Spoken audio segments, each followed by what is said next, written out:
Ya, ahora sí.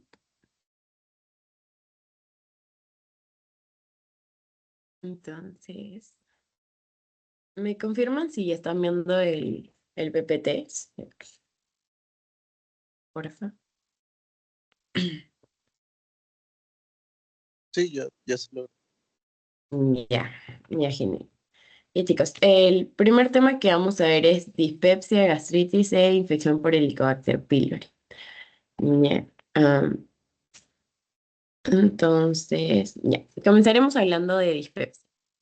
La dispepsia es un síndrome clínico que tiene su origen en el hemiabdomen superior, ¿no? En el tracto digestivo superior, y que se asocia a cualquier síntoma que produzca disconfort abdominal. Entiéndase disconfort abdominal como ardor, de repente dolor o sensación de llenura precoz, tal vez distensión abdominal. Entonces, cualquier molestia asociado en mi abdomen superior usualmente, porque usualmente eh, la zona afectada es el epigastrio, pero también puede afectar hipocondrios. Lo vamos a llamar dispepsia, ¿ya? Pero acuérdense que es un diagnóstico clínico, ¿no? Se basa en signos y síntomas, nada más. Ahora, existen dos tipos de dispepsia, que van a ser la dispepsia investigada y la no investigada, ¿no? Tal cual su nombre lo dice. La no investigada es un paciente que por primera vez llega a consulta y y nos dice que tiene cierto grado de disconfort abdominal, ¿no? Puede ser ardor, dolor, puede ser distensión abdominal o llenura precoz de repente. Entonces, por primera vez ya consulta y bueno, yo le haré los estudios que correspondan y adoptaré una conducta terapéutica, ¿no? En base a la sintomatología del paciente. Esa sería una dispepsia no investigada. Y la investigada es la que ya le hice estudios, ¿no? Y vamos a tener, la investigada se va a subclasificar en dos tipos, en una dispepsia orgánica y en una dispepsia funcional. Cuando decimos que hay una dispepsia orgánica, y eso aplica en general para todas las enfermedades, cuando hay una causa orgánica, quiere decir que existe una lesión que explica el malestar, ¿no? Entonces, si hablo de dispepsia orgánica, es que hay algo que me está causando ese malestar abdominal. Ahora, si yo les pregunto a ustedes, ¿qué me podría generar una dispepsia? ¿O cuál sería una posible causa de dispepsia? ¿Qué me dirían? ¿Qué se les ocurre? ¿Qué enfermedad podría causar malestar abdominal? ¿Alguno?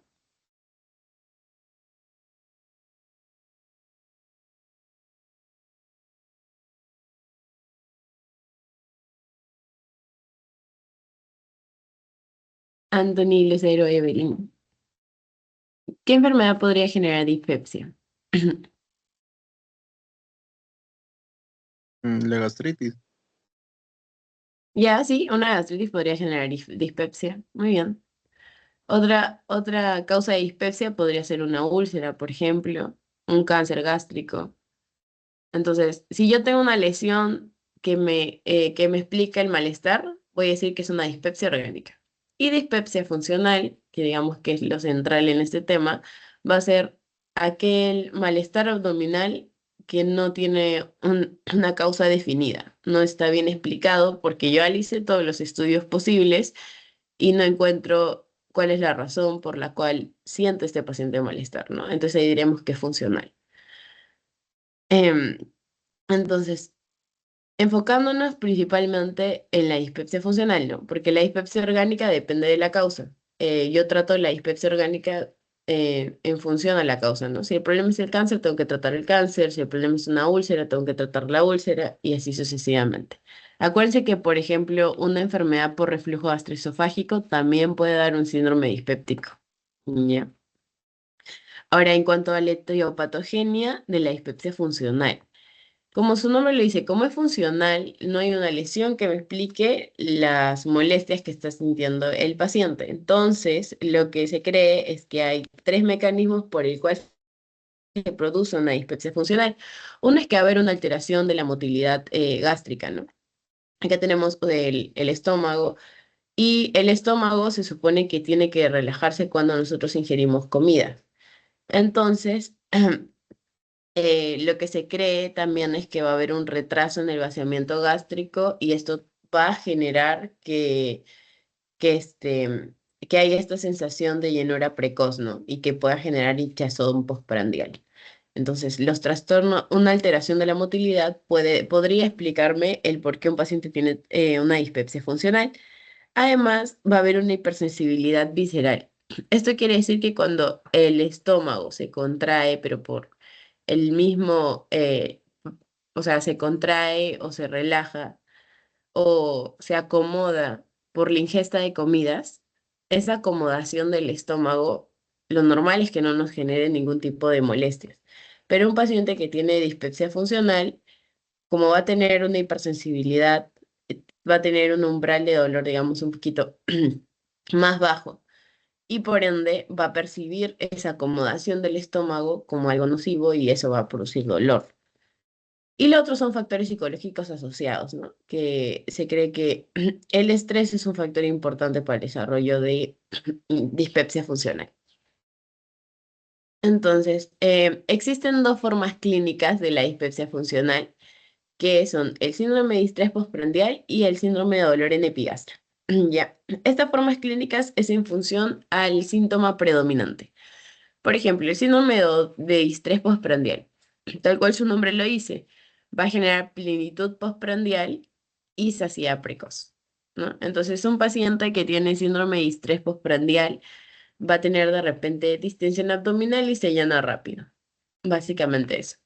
Mientras que un síndrome de dolor en epigastrio, tal cual su nombre lo dice, o bien hay ardor en epigastrio que podría simular como una pirosis, o bien hay dolor en epigastrio. Es más frecuente la presencia de síndrome de distrés postprandial que el síndrome de dolor en epigastrio. Ahora, es importante cuando tengo un paciente con dispepsia funcional que yo defina qué forma clínica predomina. O sea, podría tener un paciente que tiene ambos, ambas formas clínicas, ¿no? Sobrelapadas. Pero siempre va a haber un síntoma predominante, un síntoma que genera más molestias. Y es importante que yo defina eso para yo poder abordarlo y dar un tratamiento adecuado, ¿no? Si el problema es, por ejemplo, la plenitud postprandial, entonces esta sensación de llenura precoz, distensión abdominal, yo, por ejemplo, podría mejorar esa sintomatología con procinéticos, ¿no? Dando fármacos que me ayuden más bien a la motilidad de, a la motilidad gastrointestinal y entonces eso va a hacer que se alivie ese síntoma. Pero si de repente el síntoma predominante es ardor en epigastrio, dolor, yo necesito abordar o controlar, suprimir la secreción ácida del estómago, ¿no? Entonces ahí yo preferiría dar IBPs, por ejemplo, un inhibidor de bomba de Peltof. Igual eso lo vamos a ver más adelante. Entonces, cuando yo tengo un paciente que tiene dispepsia funcional, ojo, ya, para yo hacer el diagnóstico voy a utilizar los criterios de Roma 4, así se llaman. Y seguro ya lo vieron también en, ay, ¿cómo se llama? Me olvidé. Ay, hay otro trastorno funcional del estómago que también han visto.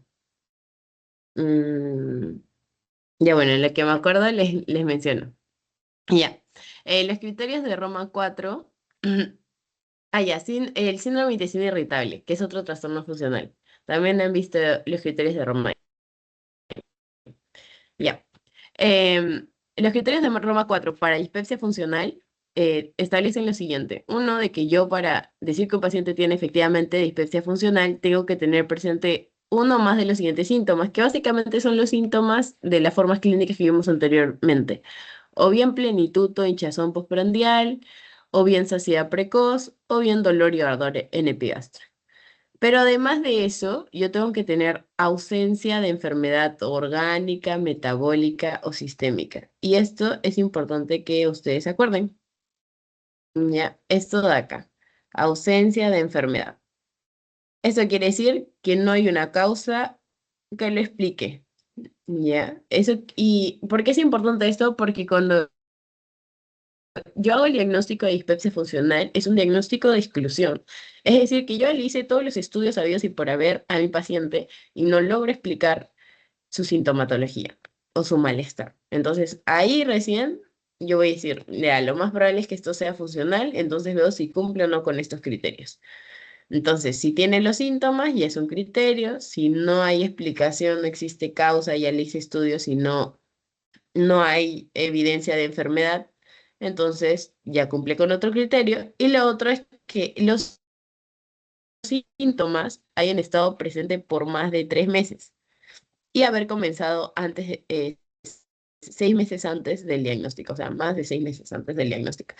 ¿Esto qué quiere decir? Que el paciente ya lleva con ese malestar al menos medio año. Se puede haber presentado de forma intermitente, ¿no? No quiere decir que la molestia es constante, pero al menos ya debe tener medio año con ese malestar y haber presentado ese malestar de forma continua por mínimo 3 meses.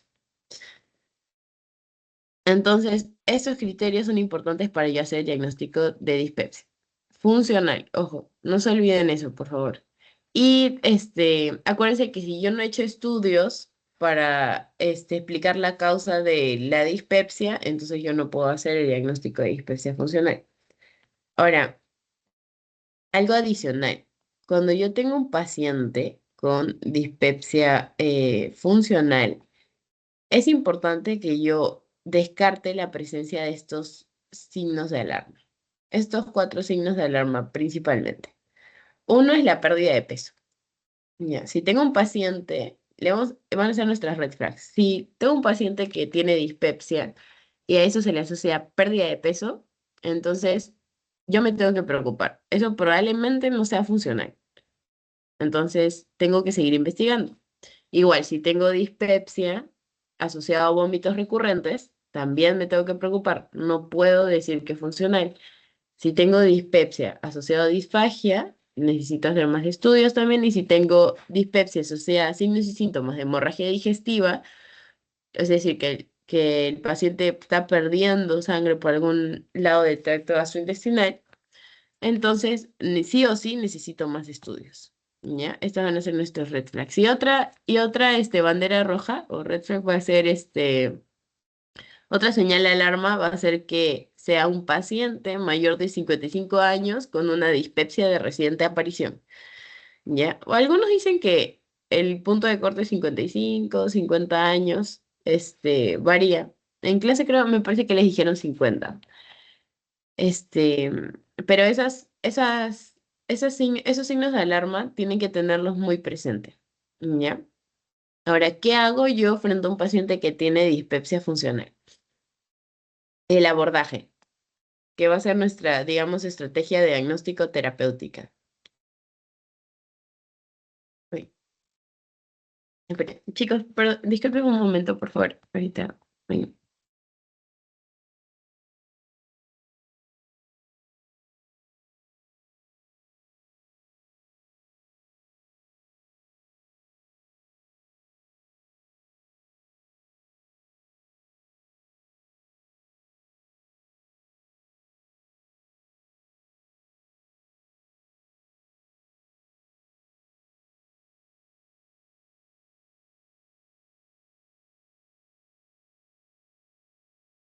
Ya, ahora sí.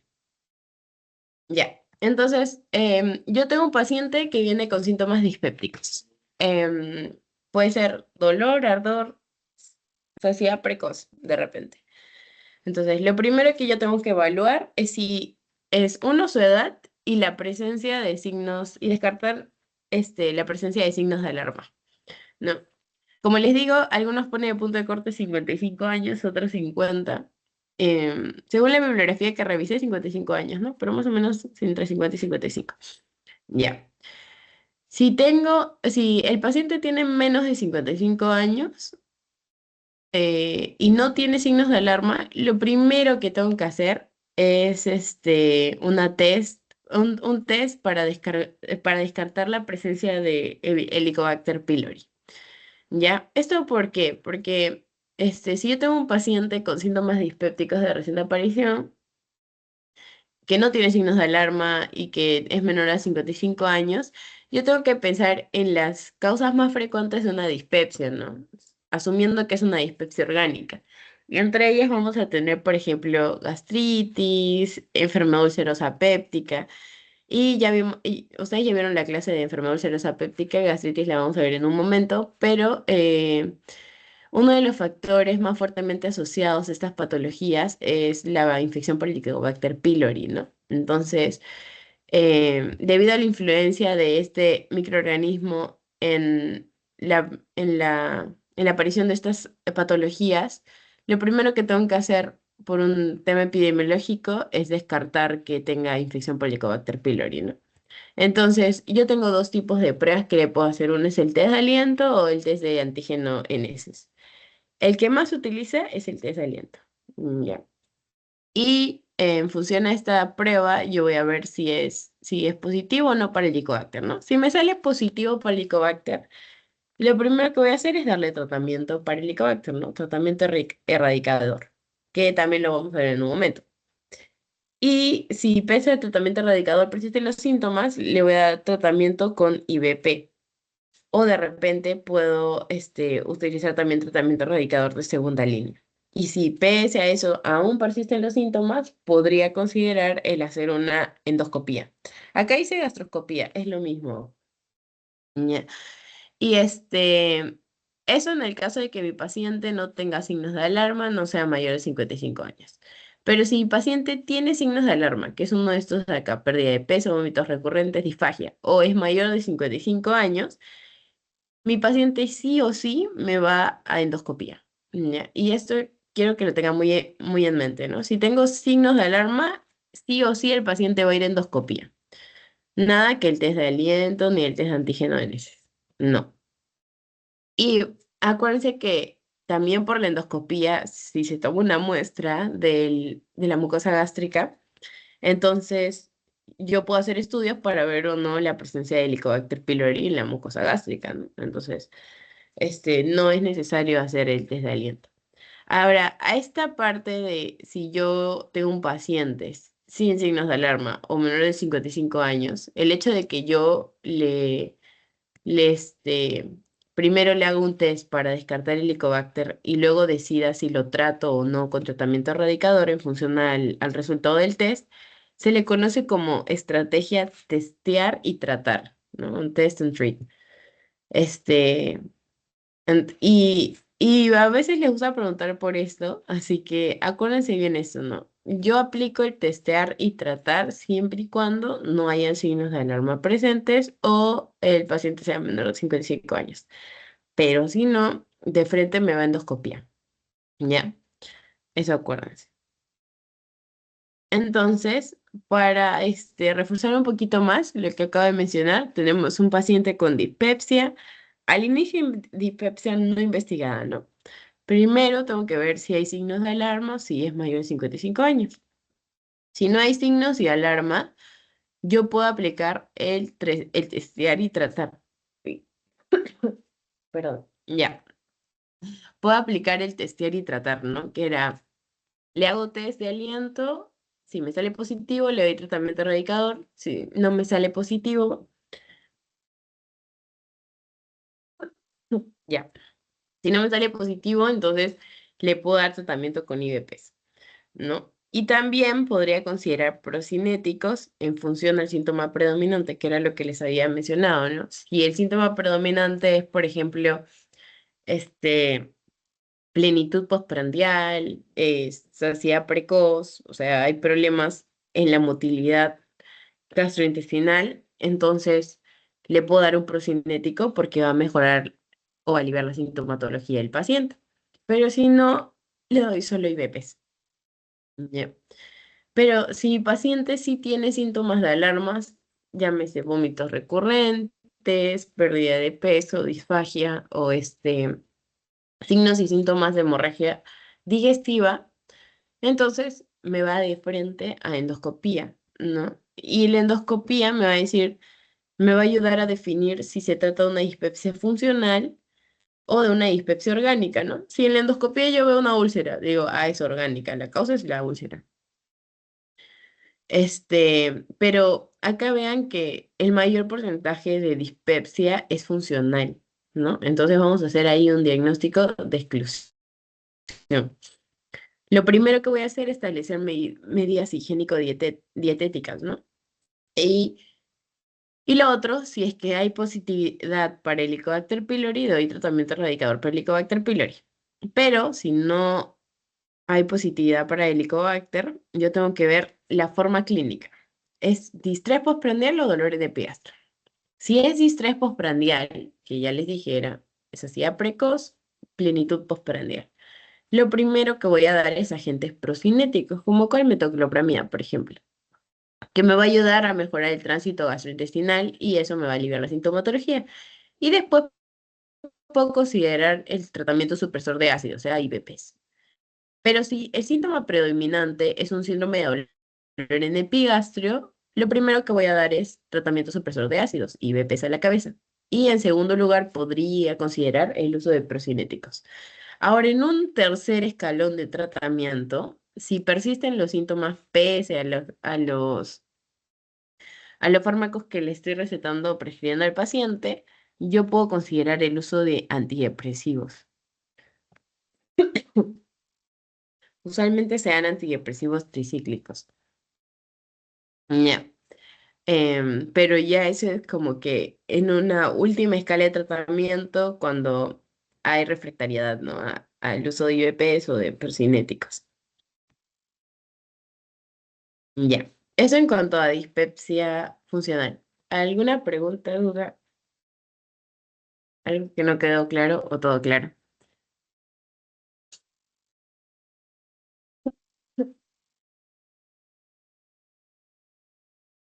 Todo claro por mi parte. Ya, genial. Entonces continuamos. Ya. Vamos con gastritis. Ya. La gastritis, tal cual su nombre lo dice, itis, ya saben ustedes que es inflamación. Uy, perdón. Ya. Itis, inflamación y gastro viene de la mucosa gástrica, ¿no? La gastritis es la inflamación de la mucosa gástrica. Y acá, en cuanto a definición de términos, es importante recordar que la gastritis y la gastropatía se consideran conceptualmente distintas, ¿no? En la práctica se utilizan de forma indistinta, pero teóricamente no es lo mismo, no es lo mismo. La gastritis es una lesión de la mucosa gástrica que produce reacción inflamatoria. En cambio, la gastropatía se considera una lesión de la mucosa gástrica que no va asociada a inflamación, ¿no? Eso como algo teórico, porque como les digo, en la práctica se utilizan los dos. Ahora, algo que quiero que se queden grabado es que la gastritis es un hallazgo anatomopatológico. Ya. Yo no puedo decirle a un paciente que tiene gastritis si yo antes no le he hecho una endoscopía y he tomado una muestra de esa endoscopía y, perdón, he tomado una muestra de la mucosa gástrica y le he estudiado y le he visto al microscopio. ¿Ya? Y eso es importante que graben porque se utiliza muy coloquialmente cuando yo me siento mal, tengo algún problema del estómago, malestar, digo, seguro tengo gastritis, pero no, lo correcto es decir, si un paciente tiene disconfort abdominal, justo lo acabamos de ver, ¿no? Si un paciente tiene molestias abdominales y yo todavía no le he hecho estudios, lo correcto es que yo diga, ya, él tiene un síndrome dispéptico, él tiene dispepsia. Ahora, la causa hay que estudiarla, ¿no? Porque podría ser de causa orgánica como podría ser funcional. Pero para que yo le diga a mi paciente que tiene gastritis, tengo que haberle hecho una endoscopía y haber tomado una muestra, una biopsia. Entonces, cuando un paciente vaya a consulta y les diga, sí, yo tengo gastritis, pregúntenle, ¿alguna vez le han hecho una endoscopía? Y de repente le dicen, no, nunca. Entonces, no tiene gastritis, no tenemos la certeza de que lo tenga. Ya. Ahora, la gastritis se va a clasificar en tres tipos: gastritis aguda, crónica y gastritis hipertrófica. Esto según las características histológicas, ¿ya? De la mucosa gástrica. Una gastritis aguda va a estar asociada a inflamación aguda y ustedes recordarán por patología que la inflamación aguda usualmente está relacionada a la presencia de polimorfonucleares neutrófilos, ¿no? Hay múltiples causas de gastritis aguda, pero acá yo quiero que se lleven esto en mente, que la principal causa de gastritis aguda es la presencia de Helicobacter pylori. Otras causas pueden ser, por ejemplo, estrés. Hay gastritis aguda por estrés Y usualmente esta gastritis aguda por estrés está relacionada a, por ejemplo, estrés producto de condiciones, em, ¿cómo diría? Estrés producto de la estancia hospitalaria, por ejemplo. Pacientes grandes quemados que van a emergencia, o por ejemplo, pacientes en UCI, pueden hacer gastritis por estrés. Por eso muchas veces se les da como profiláctico IBPs, ¿no? Un paciente que esté en UCI, por el mismo estrés causado por la estancia hospitalaria y la patología que tiene de fondo, el cuerpo va, va, ¿cómo diría? Activar mecanismos de compensación que pueden condicionar a una gastritis aguda, ¿no? Entonces, por eso a los pacientes en UCI siempre es bueno darle un inhibidor de bomba de protón, un omeprazol, esomeprazol, lo que tengas, de manera profiláctica. Pero otra causa de gastritis aguda es farmacológica y que también es bastante común, y es el consumo de antiinflamatorios no esteroideos. Y acá quiero que recuerden que la aspirina es un AINE. A veces nos olvidamos de eso. Y los pacientes, por ejemplo, los adultos mayores que muchas veces consumen aspirina como de forma preventiva, como antiagregante plaquetario, tiene mayor predisposición de sufrir una gastritis aguda, ¿no? Por el mismo consumo de fármacos. O pacientes que de repente tienen alguna enfermedad crónica, enfermedad inflamatoria crónica asociada, o los pacientes reumatológicos, ¿no? Que tanto es el dolor que les puede generar su enfermedad, que consumen de repente AINES para aliviar ese dolor y que también van a estar más predispuestos a desarrollar una gastritis aguda por fármacos. ¿Ya? Luego tenemos a la gastritis crónica. Eh, en el caso de la gastritis crónica, lo que caracteriza a los hallazgos histopatológicos van a ser la presencia este, de folículos linfoides y también de linfocitos, ¿no? Predominan mononucleares, células mononucleares. Y también la causa más frecuente de una gastritis crónica es de infección por Helicobacter pylori. Otras causas de gastritis crónicas pueden ser, por ejemplo, la enfermedad de Crohn, que es una enfermedad inflamatoria intestinal que vamos a ver después.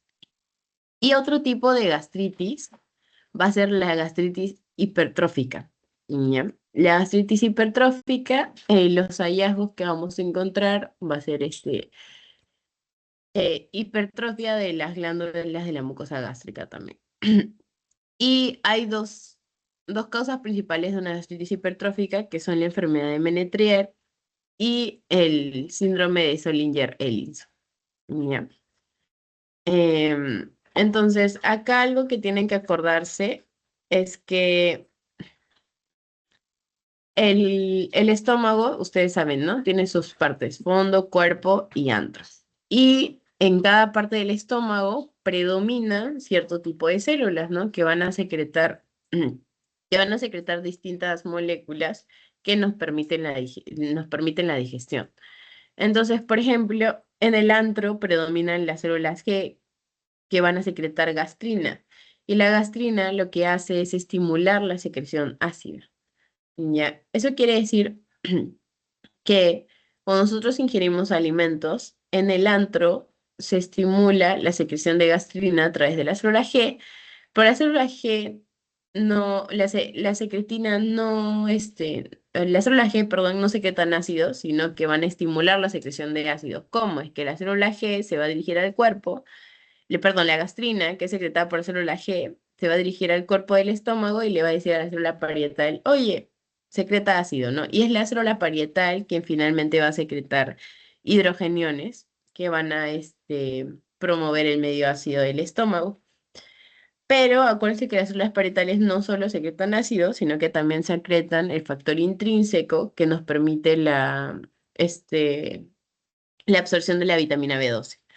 ¿No? Entonces, esto es muy importante. ¿Por qué? Porque cuando nosotros tenemos una infección por Helicobacter pylori tiene predilección sobre todo por el antro gástrico y por la curvatura menor del estómago, que es esta, por eso es la curvatura mayor. Entonces, conforme este Helicobacter pylori va generando una atrofia a este nivel, va a empezar a dañar la secreción perdón, va a empezar a dañar la célula G y con esto va a empezar a alterar la secreción de gastrina por medio de la célula G. Y si no hay secreción de gastrina, entonces se pierde la estimulación para la secreción ácida de las células parietales. ¿Ya? A diferencia de, por ejemplo, la gastritis hipertrófica, en la que las causas principales son la enfermedad de Menetrier, el síndrome de Zollinger-Ellison, estas dos enfermedades se caracterizan porque más bien hay una hipersecreción ácida. ¿Ya? En el síndrome de Zollinger-Ellison, por ejemplo, está asociado a la presencia de un gastrinoma y se llama gastrinoma porque es un tumor neuroendocrino que va a secretar gastrina. Y si yo tengo un tumor neuroendocrino que secreta gastrina, ¿qué hacía la gastrina? Iba donde la célula parietal y decía, oye, secreta más ácido, ¿no? Entonces, estos trastornos, este tipo de gastritis son gastritis asociadas a hipersecreción ácida, que no sucede lo mismo con la infección con Helicobacter pylori, porque más bien el Helicobacter lo que va a hacer es dañar estas células G y así alterar la secreción ácida. Mm, Entonces, cuando tenemos, ¿qué pasa en un paciente con gastritis, ¿no? En un paciente con gastritis va a haber alteración de la mucosa gástrica o de la barrera gástrica, ¿ya? Porque ustedes saben que lo normal es que nosotros tenemos una barrera gástrica porque el medio ácido y las enzimas pépticas que se secretan en el estómago podrían dañar la propia mucosa, pero nuestro organismo ha generado mecanismos que nos permiten, digamos que, defendernos de ese daño intrínseco propia de la función del estómago, ¿no? Que sería el medio ácido y las enzimas pépticas. Entonces, la barrera gástrica está conformada por o los factores defensivos de la mucosa gástrica son principalmente la presencia de moco que cubre a toda la mucosa gástrica, la presencia de la secreción de bicarbonato que va a neutralizar el ácido del estómago, la síntesis de prostaglandinas y un adecuado flujo sanguíneo, ¿no? Pero así como hay factores defensivos, existen factores agresores o nocivos, ¿no? Y entre ellos vamos a tener factores endógenos, como el propio ácido del estómago, la presencia de enzimas pépticas como pepsina o las sales biliares, ¿no? Estas, si bien son factores nocivos, son factores necesarios para que nosotros podamos realizar la digestión. Pero si estos factores nocivos endógenos o intrínsecos se le añade un factor nocivo exógeno, eso va a generar un desbalance entre los factores nocivos y los factores defensivos, ¿no? Y ese desbalance es lo que finalmente puede conducir a una gastritis. Y no solo una gastritis, sino también puede conducir a la formación de una úlcera. Ya. Entonces, ¿qué factores exógenos podrían añadirse o qué factores nocivos adicionales podrían añadirse? Uno es el consumo de alcohol, otro es la presencia de microorganismos a la cabeza Helicobacter y otro es el consumo de AINES, de antiinflamatorios no esteroideos. ¿Por qué? Porque ustedes recordarán que los AINES tienen como mecanismo de acción inhibir a la ciclooxigenasa.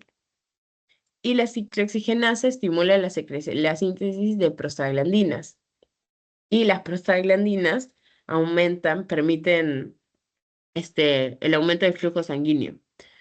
Pero ¿qué pasa si es que yo consumo un AINE que inhibe a la ciclooxigenasa? Si inhibe la ciclooxigenasa, entonces también está inhibiendo indirectamente la síntesis de prostaglandina y con ello disminuyendo el flujo sanguíneo. Entonces, todos estos daños van a generar un aumento de la permeabilidad de la barrera gástrica, atrofia gástrica, y la atrofia gástrica finalmente conduce a una pérdida de secreciones del estómago. Y eso es lo que va a promover la presencia de gastritis, ¿no? Una lesión de la mucosa gástrica asociada a una reacción inflamatoria. Ahora, como les digo, hay tipos de gastritis según la etiología, ¿no? Una es la gastritis por Aines, que ya les dije que el AINE es un fármaco que inhibe la ciclooxigenasa estimula la síntesis de prostaglandina, entonces si está inhibido, se inhibe la síntesis de prostaglandina y esto va a alterar el flujo sanguíneo a nivel de la mucosa gástrica. ¿Qué se hace en un paciente que tiene gastritis por Aines? De acuerdo a lo que les han colocado en su teoría, es darle tratamiento con misoprostol 200 miligramos 4 veces al día. Eso se los he puesto porque es lo que les mencionan en su teoría. Sin embargo, en una gastritis por Aines, además de darle esto, podría considerar el uso de IVPs y también tendría que ver la posibilidad de que el paciente pueda retirar el factor nocivo, ¿no? Porque de nada sirve que yo le dé tratamiento si es que va a seguir consumiendo AINES. Entonces, yo necesito saber por qué el paciente está consumiendo AINES y en función a eso darle abordarlo, ¿no? Porque si de repente un paciente consume AINES porque tiene una enfermedad crónica de fondo, como una enfermedad reumatológica, yo no le puedo decir deja de tomar el AINE. Entonces va a tener que tomar el AINE asociado a IVP siempre para proteger el estómago. Ahora, la gastritis por estrés era lo que les decía, gastritis que se produce en pacientes críticos. Em, entonces, en pacientes críticos, se pueden producir dos tipos de úlceras, que van a ser las úlceras de Curling asociado a grandes quemados y las úlceras de Cushing asociado a traumatismo cerebral. Y finalmente la gastritis por Helicobacter pylori, que les he dicho que es la principal causa de gastritis y que puede ser o bien aguda o bien crónica. Y el tratamiento erradicador depende de terapia triple o cuádruple que vamos a ver más adelante. Entonces, ahora sí, entrando a gastritis e infección por Helicobacter. Comenzaremos hablando un poco de Helicobacter. Helicobacter pylori es una bacteria gram negativa que va a afectar la mucosa y la capa de moco gástrica. Porque no es que Helicobacter pylori sea resistente al ácido, sino que tiene mecanismos por los cuales le permiten, o sea, no es que a la bacteria no le afecte el ácido del estómago, sí le afecta, pero tiene factores o enzimas que le van a permitir resistir a ese medio ácido del estómago. Ahora, lo que se cree es que usualmente nosotros adquirimos la infección por Helicobacter durante la niñez. Sin embargo, tener la infección de un microorganismo no es lo mismo que desarrollar enfermedad, ¿no? Entonces, adquirimos la infección, pero no desarrollamos la enfermedad. Y en el momento en el que, por A o B motivo, nuestro sistema inmune se encuentra afectado, ya sea por condiciones de estrés, por otra enfermedad, etcétera, vamos a desarrollar podemos desarrollar la enfermedad. Ahora, según el daño que ocasiona el Helicobacter pylori, podemos clasificar la gastritis en tres tipos, ¿no? Antral, atrófica y no atrófica. Antral es la que predomina. Claro que les decía, ¿no? Que el Helicobacter pylori tiene predilección por el antro gástrico. Este, y las otras formas son gastritis atrófica y la no atrófica. A la que más tenemos que temerle es a esta, a la atrófica, ¿ya? Porque la gastritis atrófica tiene mayor riesgo de malignidad. Ahora, ¿qué factores de patogenicidad tiene el Helicobacter pylori, ¿no? ¿Qué es lo que le permite hacer tanto daño y resistir al medio ácido? Uno es que va a tener moléculas de adhesión que le van a permitir adherirse a la mucosa, ¿no?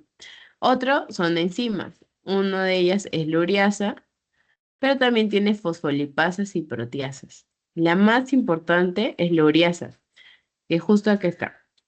La ureasa, ¿qué va a hacer? La ureasa va a hidrolizar a la urea en dióxido de carbono y en amonio.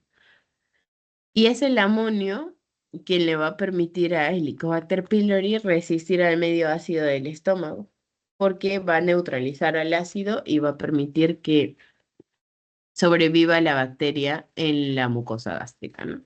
Por eso, esta enzima es muy importante en la patogenicidad del Helicobacter pylori. Pero además hay otros factores citotóxicos, que son la enzima CAG-A y la BAC-A. Todas las cepas de Helicobacter tienen esta de acá, la BAC-A, pero la CAG-A solo tienen algunas cepas. Y las cepas que tienen una CAG-A están relacionadas a mayor patogenicidad. Eso quiero que se acuerden, ¿no? Así que no es que todas las cepas de Helicobacter pylori tengan el potencial de generarte el mismo daño, sino que hay otros factores de patogenicidad que tengan presentes y también de estado inmunológico del huésped. Entonces, eso es lo que ocurre en un primer momento. Nosotros usualmente adquirimos la infección por Helicobacter pylori durante la niñez porque adquirimos el Helicobacter vía fecal oral. ¿Mm? Entonces, por ahí que comemos en la calle, ingresa la bacteria a nuestro organismo. Ahora, en un principio, nuestra mucosa gástrica se encuentra normal. Uy. mm,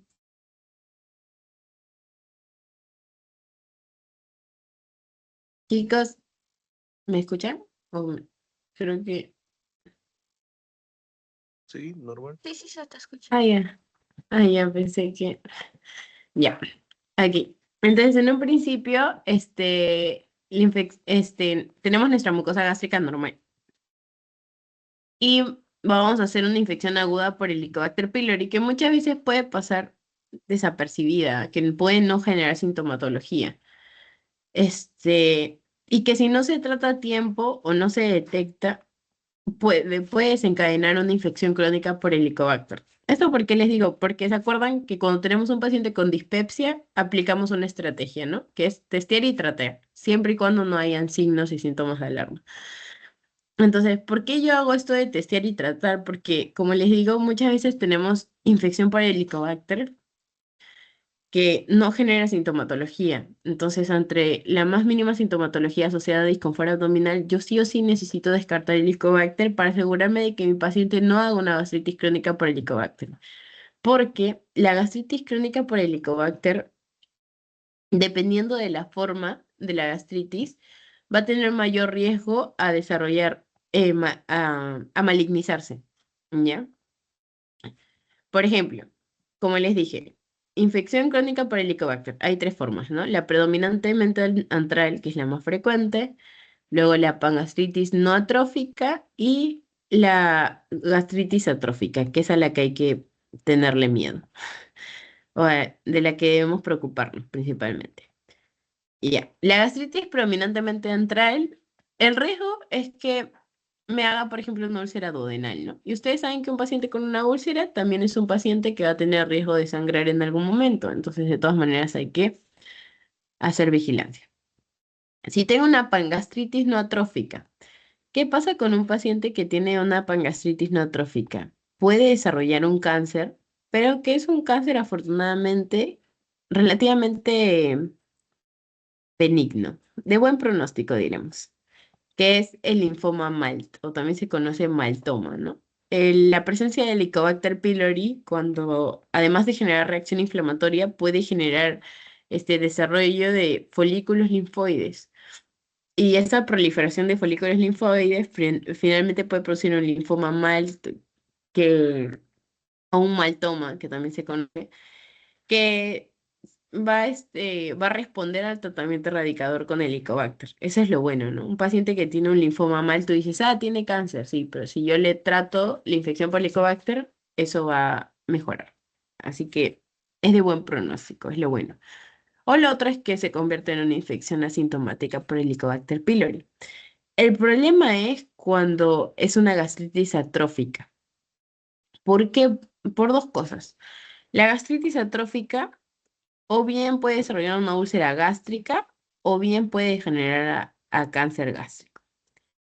Y este es el problema, nosotros tenemos que evitar de que llegue a un cáncer gástrico. Y acá, importante, o sea, hacerles recordar, cuando vimos enfermedad ulcerosa péptica, yo les comenté, ¿no? Que usualmente las úlceras duodenales son más frecuentes que las úlceras gástricas.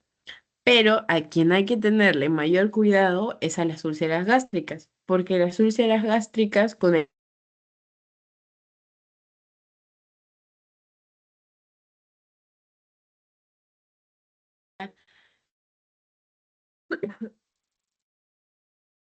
Ya, que luego se convierte en displasia.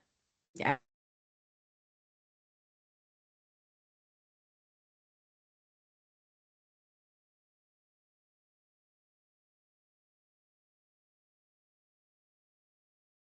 uy.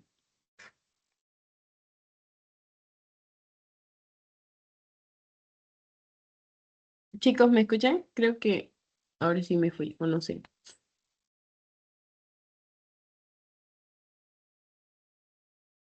Cuando estabas explicando lo de úlcera gástrica, a mí se me entrecortó todo.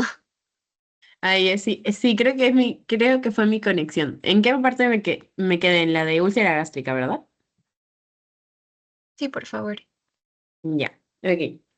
Entonces, acá, bueno, en úlcera gástrica lo que les estaba mencionando era que hay que tener mucho cuidado, o sea, hay que tenerle más miedo a una úlcera gástrica que a una úlcera duodenal, porque la úlcera gástrica tiene el riesgo de malignizarse y convertirse en un cáncer gástrico. La úlcera duodenal no se maligniza, la gástrica sí. Por eso yo les comenté cuando vimos enfermedad ulcerosa péptica que muchas veces tratamos de forma empírica y hacemos un diagnóstico terapéutico, ¿no? O sea, como que le doy IVPs y si mejora, asumo que por ahí tuvo una úlcera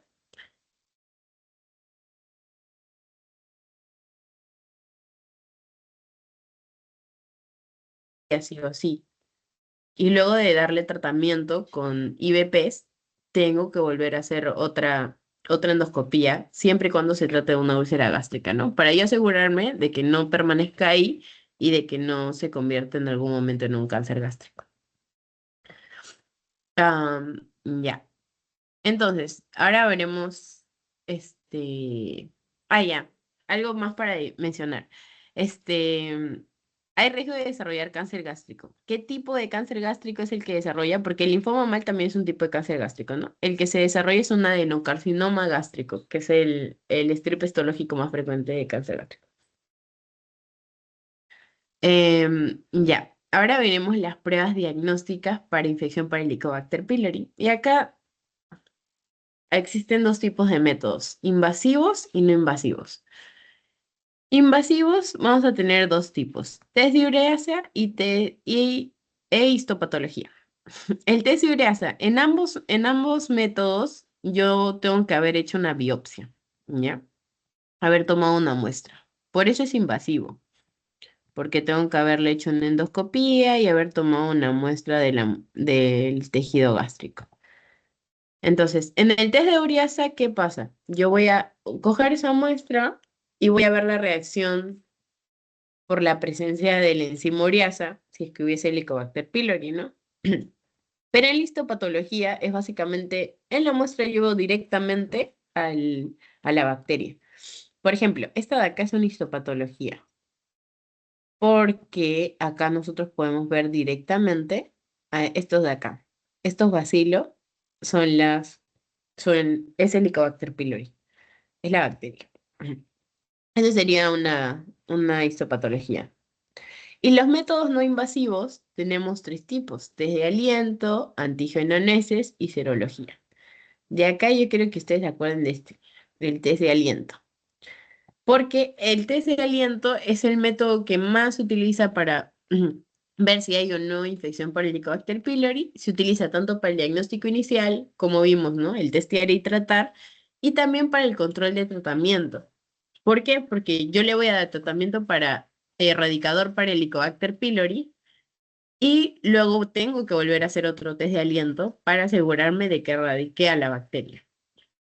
¿Ya? Entonces, ¿cómo es el tratamiento para Helicobacter pylori? Hay cuatro pilares fundamentales para el tratamiento de Helicobacter. Uno es utilizar cuatro fármacos. Yo sé que a ustedes les han enseñado que existe una terapia triple o una terapia cuádruple, pero actualmente lo que se prefiere es la terapia cuádruple. Obviamente, la terapia que yo elija va a depender de la disponibilidad de recursos, ¿no? Y del acceso a determinados fármacos. Entonces, pero en general lo que se prefiere ahora es una terapia cuádruple, ¿no? Utiliza 4 fármacos. Otro es que se tiene que dar tratamientos prolongados por 14 días, 2 semanas. Otro es que hay que dar dosis altas de inhibidor de bomba de protones. Y otro pilar fundamental es que no debo repetir claritromicina ni levofloxacino luego del fracaso de un esquema que incluye estos antibióticos. ¿Esto qué quiere decir? Que si yo en un primer momento le di a mi paciente un esquema de tratamiento que incluía claritromicina, termina su tratamiento, le hago el test de aliento y me sale positivo. Yo le voy a tener que cambiar el esquema de tratamiento. Pero en ese nuevo esquema de tratamiento yo ya no puedo incluir claritromicina, ¿ya? O lo mismo para el levofloxacino. ¿Esto por qué? Por la alta probabilidad de resistencia antibiótica. Mm. Entonces, la terapia triple, que es la que más se conoce, creo, consiste en uso de IVP, claritromicina y amoxicilina. Ya. Y la terapia cuádruple, que es la que ahora se prefiere, incluye bismuto, IVPs, tetraciclina y metronidazol. Ahora, esto de metronidazol y tetraciclina no es exclusivo, podemos cambiarlo, por ejemplo, por un levofloxacino, etc. Pero en principio, esa es la terapia cuádruple y esta es la terapia triple. Igual acá hay los tratamientos, le dejé los tratamientos erradicadores del Helicobacter pylori con las dosis correspondientes. No es necesario que se aprendan las dosis, pero sí es bueno que conozcan estas dos terapias, ¿no? La triple clásica, que es IVP, claritro y amoxi, y la terapia cuádruple clásica, que es IVP, bismuto, tetra y metronidazol. ¿Ya? Em, y ya, chicos, eso sería todo con respecto al primer tema. ¿Alguna pregunta? ¿Todo claro?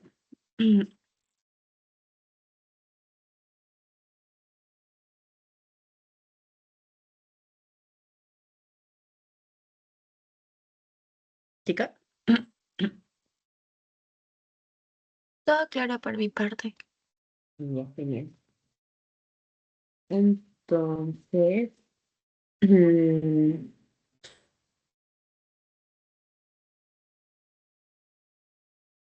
ya voy a compartir para la segunda parte, que es enfermedad por reflejo gastroesofágico.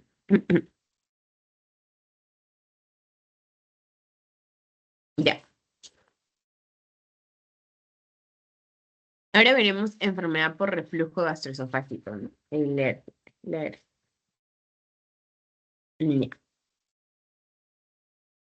Ya. La enfermedad por reflujo gastroesofágico.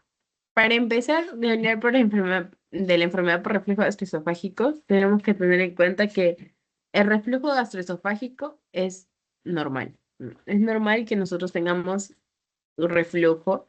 El problema está cuando ese reflujo genera clínica o malestar en el paciente.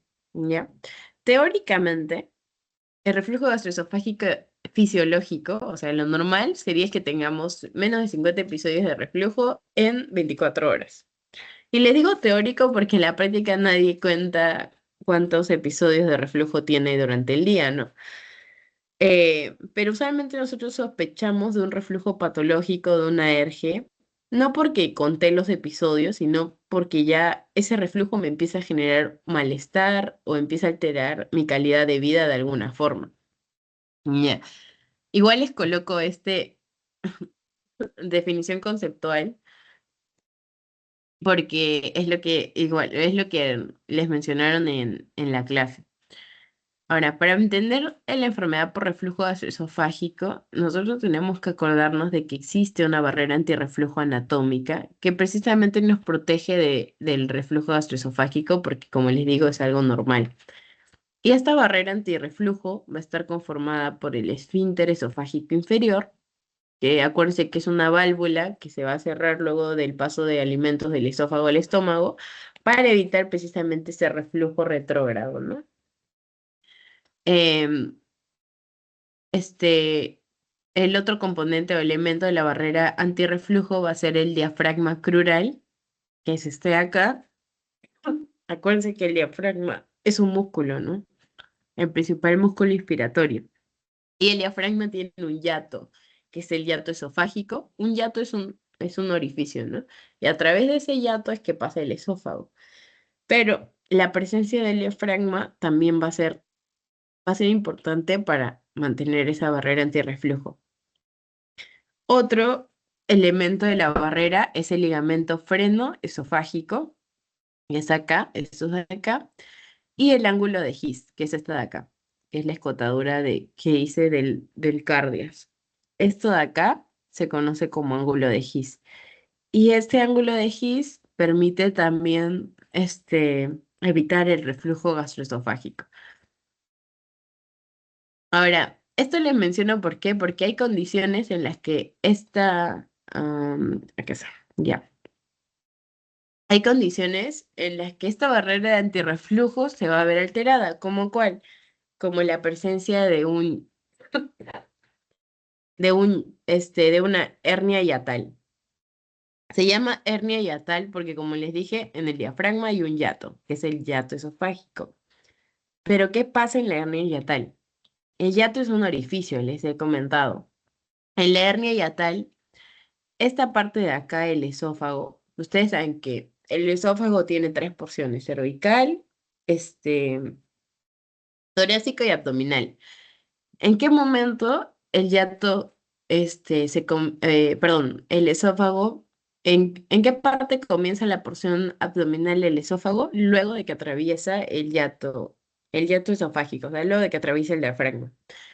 Pero hay condiciones en las que, por ejemplo, en la hernia hiatal, que esta parte del esófago, que es el esófago abdominal, la porción abdominal del esófago, protruye por este orificio y se hace así, protruye. Eso quiere decir que el estómago, en vez de estar por acá, va a estar por acá, por esta protrusión, ¿no?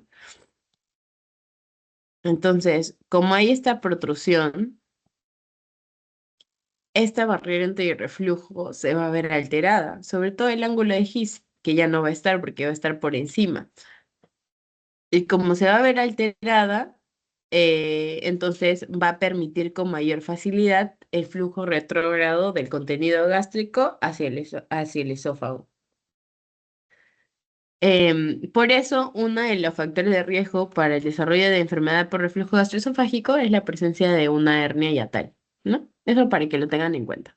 Ahora, ¿qué pasa en cuanto a la fisiopatología de enfermedad por reflujo gastroesofágico? Similar a lo que vimos en enfermedad ulcerosa péptica, en gastritis, ¿no? Tenemos factores agresores y factores defensores. Entonces, en el momento en el que se genera un desbalance entre esos factores agresores y defensores, o que predominan los agresores sobre los defensores, es que se va a producir una enfermedad por reflujo gastroesofágico. Lo normal es esto, ¿no? Pasa el contenido, el bolo alimenticio, pasa al estómago e inmediatamente el esfínter esofágico se cierra. ¿Por qué? Porque el estómago también tiene cierta movilidad, ¿no? Y hay riesgo de que regrese. Si el esfínter esofágico se cierra adecuadamente, no va a haber reflujo, no va a haber molestia. Pero ¿qué pasa en la enfermedad por reflujo gastroesofágico? Uno es que el esfínter no se cierra adecuadamente y entonces el contenido regresa. Y otro puede ser acá, por ejemplo, en el ligamento, perdón, en la hernia hiatal que les comentaba, que como hay una alteración de esta barrera antirreflujo, entonces va a haber este retorno del contenido alimenticio, del contenido gástrico. Y como también hemos visto que en la barrera antirreflujo hay estructuras musculares que van a mantener la integridad de esta barrera, como el diafragma crural, cualquier enfermedad que genere daño en la musculatura o que pueda afectar de alguna forma el diafragma crural o el ligamento esofágico, también me va a predisponer al desarrollo de una enfermedad por reflujo gastroesofágico. Entonces, ¿qué factores agresores existen? Uno es el propio jugo gástrico, ¿no? Esto yo no lo puedo controlar. porque por naturaleza va a haber jugo gástrico, es fisiológico. Pero este jugo gástrico, por eso es que existen factores defensores, ¿no? Para evitar este daño. Otros factores agresores son el alcohol y el tabaco. Esto yo sí puedo controlar, ¿no? Si tengo un paciente con ERGE, necesito aplicar medidas higiénico-dietéticas como evitar alcohol y tabaco. Otro factor agresor es la presencia de una hernia hiatal. Ahora, si un paciente tiene una hernia hiatal, yo tampoco puedo controlarlo, ¿no? Porque por alguna razón hizo esa hernia. Pero ya sé que si tiene la hernia hiatal, tiene cierta predisposición a hacer hernia. Entonces, aplico medidas higiénico-dietéticas, ¿no? También le digo, por la presencia de la hernia hiatal, tú tienes cierta predisposición a hacer enfermedad por reflujo. Entonces, sería bueno que no sigas consumiendo, por ejemplo, factores que pueden consumiendo cosas que podrían empeorar tu cuadro, como cual alcohol o tabaco. Y otro factor agresor son los fármacos. Fármacos me pueden dañar la mucosa esofágica. Cualquier fármaco que, por ejemplo, genere relajación del músculo, no va a permitir, del músculo liso, no va a permitir que haya una buena contracción del esfínter esofágico inferior. Y si no hay una buena contracción, quiere decir que no va a haber un buen cierre. Y si no hay un buen cierre, el contenido gástrico retorna. Entonces, cualquier fármaco que de alguna forma altere la contracción de la musculatura lisa, como los calcio-antagonistas o las benzodiazepinas que pueden generar relajación muscular, van a ser factores agresores. Y los factores defensores, en primer lugar, tenemos nuestra barrera anatómica, ¿no? Que es la barrera antirreflujo. Ya saben, ligamento esofágico, diafragma cloral, ángulo de His y esfínter esofágico inferior. Luego tenemos el clearance esofágico. El clearance depende de dos cosas, de la secreción de moco y del peristaltismo. El peristaltismo es el movimiento, la contracción que va haciendo el esófago para que pueda pasar el bolo alimenticio, ¿no? Eso también va a ser un factor defensor, porque es una fuerza propulsiva que va a hacer que el contenido vaya hacia abajo y no retorne. Y lo otro es la secreción mucosa que también va a proteger al estómago al esófago del contenido gástrico. Otro factor es la resistencia tisular. Otro factor es el vaciamiento gástrico. ¿Por qué el vaciamiento gástrico? Porque si el estómago se llena y no hay un adecuado vaciamiento del contenido gástrico al intestino, ¿qué va a pasar? Como todo lo que se llena va a tender a retroceder. Entonces, yo necesito mantener un buen vaciamiento gástrico para evitar ese retorno. Y el otro factor defensor, pero eso todavía está en duda, es el Helicobacter pylori. Se cree que hay algunas cepas de Helicobacter pylori que serían factores protectores para enfermedad por reflujo gastroesofágico. Pero obviamente siempre hay que sopesar, ¿no? Porque no voy a decir que el Helicobacter pylori es bueno para enfermedad por reflujo gastroesofágico si al mismo tiempo me puede producir una gastritis crónica que eventualmente se pueda convertir en un cáncer, ¿no? Pero igual sí se menciona porque el Robbins menciona esto, ¿no? De que algunas cepas de Helicobacter podrían ser factores protectores para enfermedad por reflujo. Ahora, ¿cómo es el cuadro clínico de un paciente con reflujo gastroesofágico? Y acá quiero que recuerden esto. El cuadro clínico se caracteriza por pirosis. Esto quiere decir ardor. Es el principal síntoma de un paciente con alergia. Si a usted le pone un caso clínico en el que le dice que el paciente tiene ardor, en epigastrio de repente, pirosis, lo primero que hay que pensar es en la enfermedad por reflujo gastroesofágico. ¿Ya? Pero además a esta pirosis se le puede añadir regurgitación, dolor retroesternal, laringitis y tos crónica. Ahora, hace tiempo se hizo un consenso, que fue el consenso de Montreal, en donde se hizo una clasificación de la ERGE y del cuadro clínico del ERGE. Y se dividió las formas clínicas se dividieron en síndromes esofágicos y extraesofágicos. Los síndromes esofágicos son principalmente el reflujo y el dolor torácico por reflujo, que algunos mencionan que el dolor retroesternal producido por una enfermedad por reflujo gastroesofágico podría simular al dolor torácico o dolor retroesternal producido por un infarto de miocardio. Y además de estos síndromes esofágicos, hay síndromes, o sea, hay sintomatología asociada a lesión esofágica, que puede ser una esofagitis por reflujo, va a haber inflamación a nivel de esófago, eso se va a ver en la endoscopía, una estenosis por reflujo, porque acuérdense que todo lo que genera inflamación genera en algún punto cicatrización, ¿no? Porque está dañando al tejido. Y la cicatrización implica fibrosis. Y si algo se fibrosa, se endurece, pierde elasticidad, ocupa espacio y en algún punto puede estenosar. Asimismo, el ERGE condiciona, predispone a la aparición de esófago de Barrett, que es una metaplasia. Y este esófago de Barrett, que es una metaplasia, em, es un factor de riesgo para desarrollar adenocarcinoma de esófago. Ya.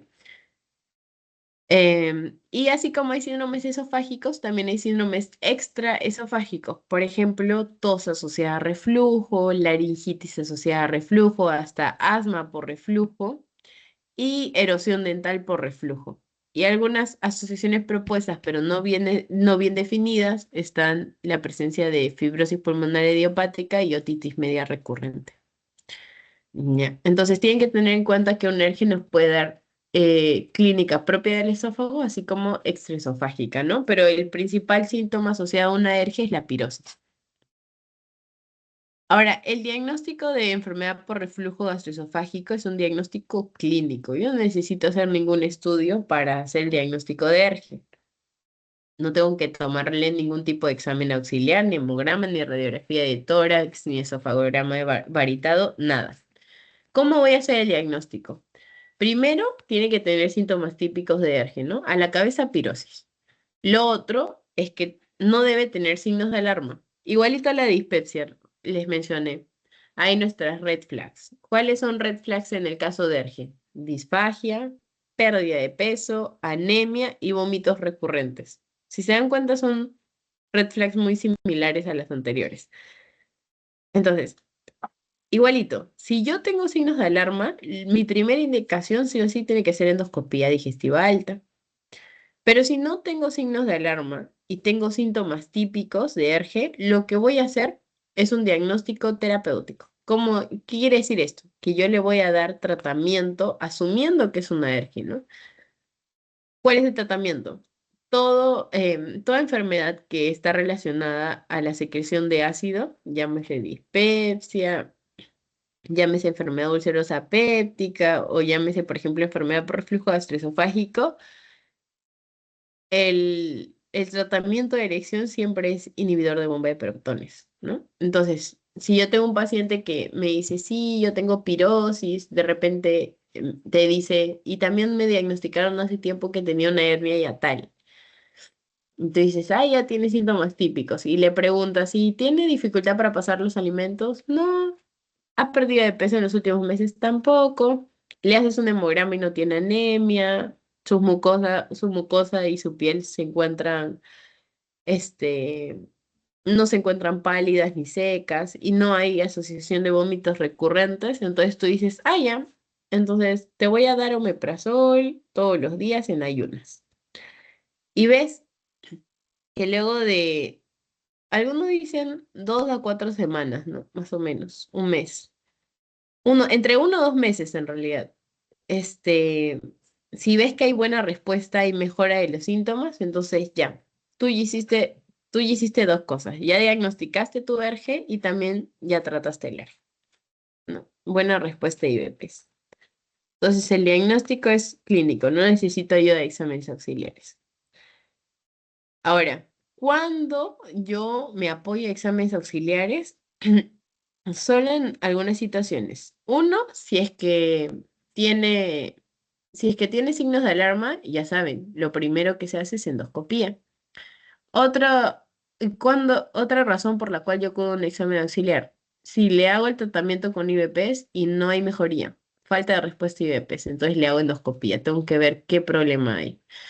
Otro es que ya sea un estudio previo, o sea, que de repente el paciente ya es tributario a una cirugía antirreflujo, entonces necesito hacer un estudio previo para ver que todo esté ok, le hago endoscopía. Y lo otro es que sea un paciente con alto riesgo de esófago de Barrett. Y en un ratito vamos a ver cuáles son los riesgos para desarrollar esófago de Barrett. La endoscopía es uno de los exámenes auxiliares a los cuales yo puedo recurrir, pero el otro es la pHimetría.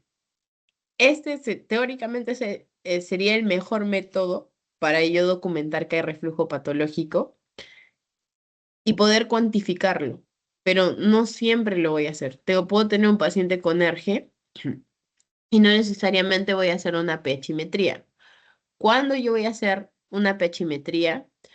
Cuando tengo un paciente con síntomas de ERGE que no responde al tratamiento y que le he hecho una endoscopía y es normal, ¿no? Si la endoscopía sale bien, no hay compromiso ni nada, recién voy a hacer una pechimetría. Y la pechimetría me va a documentar. Miren, ese es el dispositivo. Se coloca este dispositivo por 24 horas, el paciente va a tener una sonda, básicamente como una sonda. Sería similar a una sonda nasogástrica, solo que este no llega al estómago. Y esta sonda tiene sensores de pH con electrodos, y esto es lo que va a registrar cada vez que haya reflujo, ¿no? Porque ustedes saben que el contenido del estómago es ácido, pero el contenido del esófago no. Entonces, cada vez que haya reflujo, este sensor de pH lo va a detectar. Y en función a eso, se van a establecer 4 fenotipos distintos y se va a adoptar una conducta terapéutica. Esto, chicos, no lo han revisado en clase, pero igual se los comentaba para que vean más o menos cómo es el flujo de atención, ¿no? Igual si quieren le dan una revisada, pero sé que no es un tema que hayan tocado en clase. Mm, ya. Ahora el tratamiento. ¿Qué hago con un paciente que tiene ERGE? Lo primero, lo que les dije, medidas higiénico-dietéticas. Uno, evitar todo aquello que va a empeorar el ERGE, ¿no? Evitar tabaco, evitar alcohol, gaseosas, comidas copiosas. Bueno, dependiendo del fármaco que se consuma, tengo que ver si se puede o no retirar, ¿no? Y algo importante, bajar de peso. El aumento de peso también es un riesgo para la alergia. ¿Por qué? Porque el aumento de peso genera aumento de la presión intraabdominal. Si aumenta la presión intraabdominal, ustedes acuérdense que por gradiente de presiones uno siempre tiende a ir de un lugar de mayor presión a uno de menor presión, ¿no? Entonces eso va a generar regreso del contenido gástrico. Eso en principio. El segundo pilar de tratamiento es el tratamiento farmacológico, que ya les dije, a la cabeza IVPs, omeprazol, isomeprazol, lansoprazol, el que quiera. Si no, de repente no dispongo de IVPs, ya, podría darle antagonistas del receptor H2, ¿no? Que es un antihistamínico, básicamente. ¿Como cuál? Ranitidina. ¿Es nuestra primera opción? No, pero si de repente no puedo dar IVP, podría considerar dar ranitidina. Y la otra es dar antiácidos, ¿no? Como misoprostol. Em, y el tercer pilar de tratamiento es quirúrgico. ¿Cómo es? Se hace una fundoplicatura. Lo vamos a ver ahorita. Ahora, ¿todo paciente que tiene ERGE se le hace fundoplicatura? No. Hay indicaciones y son estas dos. Uno, si es un paciente con ERGE sintomática, que o bien no responde, o bien, o sea, no puede tomar IVPs, o de repente no desea. De repente el paciente te dice, no, yo no quiero tomar IVPs, prefiero que me operen. Bueno, ya entonces se le opera. Y lo otro es que tenga un alto volumen de regurgitación. Es tanto el contenido que regresa, que ya como genera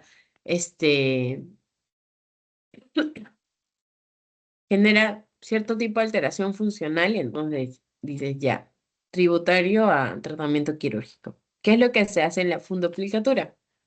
Su nombre lo dice, tienes el estómago, entonces el estómago tiene partes, ¿no? Fondo, cuerpo y antro. Coges esta parte del fondo y vas a enrollarla. ¿Para qué? Para generar, lo vas a enrollar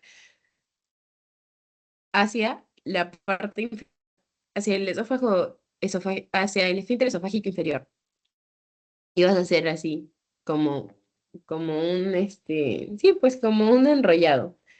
¿Para qué? Para disminuir el diámetro del esfínter esofágico inferior y así evitar el reflujo. A eso se le conoce como fundoplicatura de Nissen y sería el tratamiento o el abordaje quirúrgico de una alergia. Ahora, cuando yo tengo una alergia, como les digo, no siempre voy a hacer endoscopía, ¿ya? No siempre hago endoscopía, pero si de repente tiene signos y síntomas de alarma o es refractario a tratamiento con IVPs, no hay mejoría, entonces le mando a hacer una endoscopía y ahí yo voy a ver el compromiso esofágico que hay. Y en función a eso existe una clasificación, es la clasificación de Los Ángeles, que clasifica la esofagitis en 4 grados, en función al compromiso que hay a nivel del esófago. En el grado A, que sería hay lesiones de las mucosas menores a 5 milímetros, ¿ya? Son pequeñitas, lesiones pequeñitas, como esta de acá. Uy, a ver, ya bueno. Lesiones pequeñitas, como estas de acá, menores a 5 centímetros.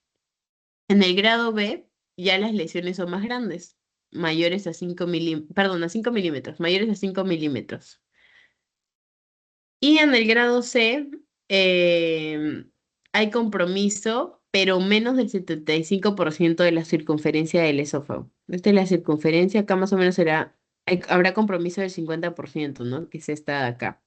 Y si ya afecta más del 75% de la circunferencia esofágica, entonces diremos que es un grado D. Ya. Mm, Ahora, ¿qué complicaciones me puede dar una enfermedad por reflujo esofágico? Nos puede dar cuatro complicaciones principalmente. Uno es la estenosis esofágica, ¿no? De nuevo, si hay daño, hay reacción inflamatoria, si hay reacción inflamatoria, hay cicatrización, fibrosis, y la fibrosis genera disminución de la elasticidad y estenosis en algún punto. Lo otro es que se produce una úlcera, ¿no? Porque hay lesión de la mucosa y puede producir una úlcera esofágica. Y la úlcera esofágica también nos puede llevar a una hemorragia, puede generar sangrado. Y una de las peores complicaciones que nos puede dar la enfermedad por reflujo gastroesofágico es el esófago de Barrett, que es una metaplasia y que se considera una lesión premaligna. Ahora, el esófago de Barrett es una metaplasia, eso quiere decir que hay un cambio del epitelio normal del esófago a un epitelio. ¿Qué va a pasar? El epitelio del esófago suele ser un epitelio plano estratificado o escamoso estratificado. Eso es lo normal. Pero ¿qué pasa en un paciente que tiene esófago Barrett? Ese epitelio plano estratificado, no queratinizado, se convierte en un epitelio cilíndrico, un epitelio similar de, al del estómago. ¿Ya? Cuando hay ese cambio de un epitelio por otro, es cuando estamos frente a un esófago de Barrett. Y hay factores de riesgo, que era lo que les decía, que son indicaciones para endoscopía en el caso de ERGE, ¿no? ¿Qué factores de riesgo? Uno, el ser hombre es un factor de riesgo para esófago de Barrett. Otro, el ser de raza blanca, tener más de 50 años, tener sobrepeso, consumo del tabaco y tener antecedentes familiares o bien de esófago de Barrett o de repente de adenocarcinoma esofágico, ¿no? Entonces, el problema con el esófago de Barrett es el carácter premaligno que tiene. La alteración como vimos en cáncer esofágico, ¿no? Primero hay una alteración inicial, que en este caso la alteración inicial sería el reflujo gastroesofágico. Esa alteración inicial me va a conducir a un cambio de epitelio, que es la metaplasia, que sería el esófago de Barrett, y que de persistir el daño o la lesión me va a llevar a una displasia. Y una displasia ya implica cambios malignos, cambios celulares de malignidad. Y la displasia nos puede llevar finalmente a un adenocarcinoma esofágico. Ahora, esto, chicos, quiero que se acuerden porque ya vimos cáncer esofágico, pero para recordar, existen dos tipos de cáncer esofágico, el epidermoide y el adenocarcinoma esofágico. ¿Se acuerdan cuál de los dos era más frecuente?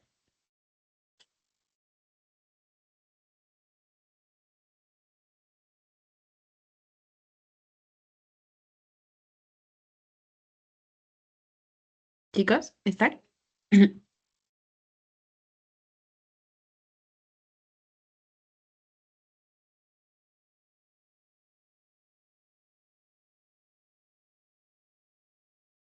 Chicos, hola.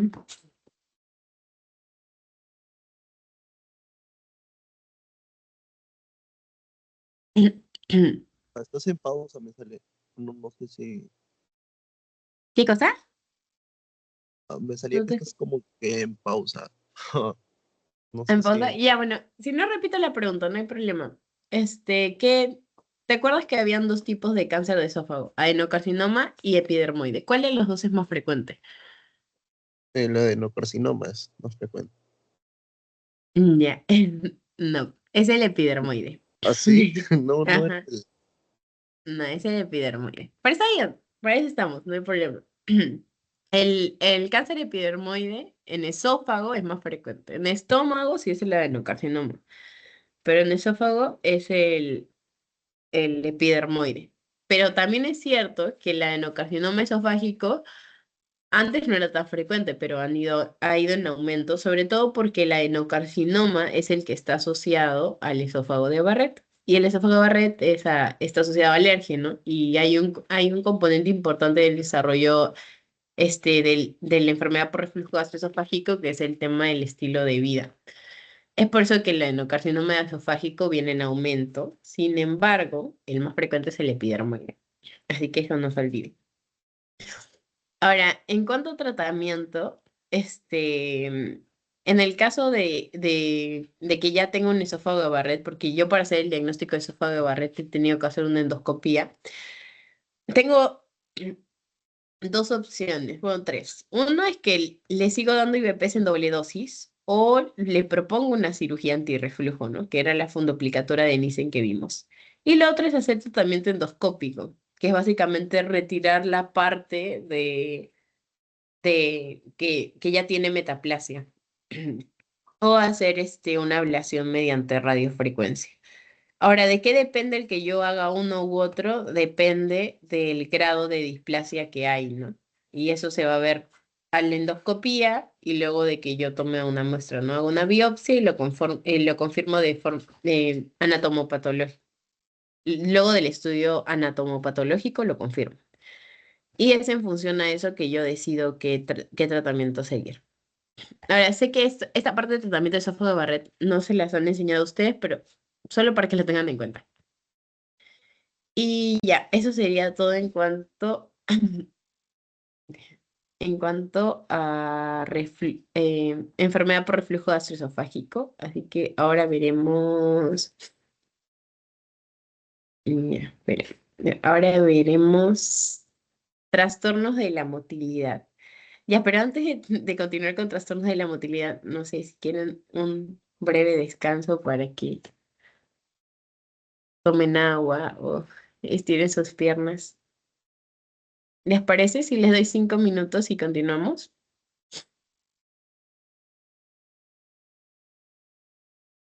Sí, claro, no, no hay problema. Ya, genial. Entonces, a las 11:15, continuamos.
Ya chicos, ¿están para continuar?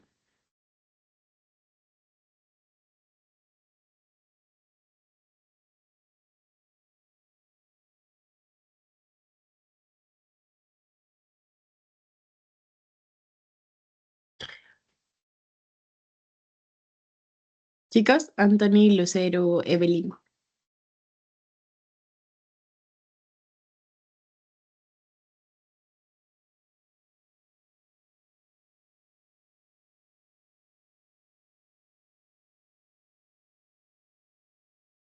Sí, Victoria, yo sí.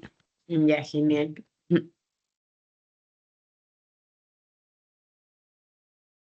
Entonces continuamos. Ya, ese es el último tema de la segunda sesión. Les mando luego el post-it y luego continuamos con los otros dos. ¿Está bien? Ay, vamos a ver. Ya. Ahora veremos trastornos de la motilidad esofágica. Ya.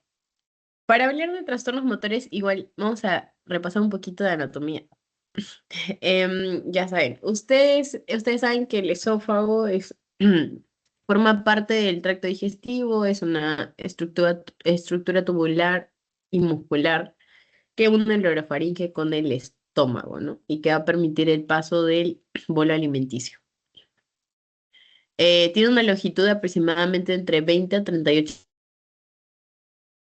centímetros y se proyecta desde C6 hasta C12. Y acuérdense que va a tener tres porciones, una porción cervical, una porción torácica y una porción abdominal. Justo lo que le mencioné cuando vimos Sergen, ¿no? La porción abdominal comienza luego de que el esófago atraviesa el diafragma a través del hiato esofágico.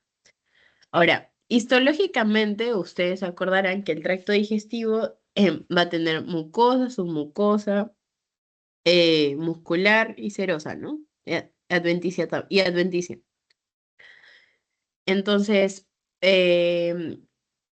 particularmente el esófago carece de serosa, ¿ya? Y esta es una de las razones por la cual cuando hay un cáncer a nivel del esófago es muy fácil que se disemine a estructuras adyacentes.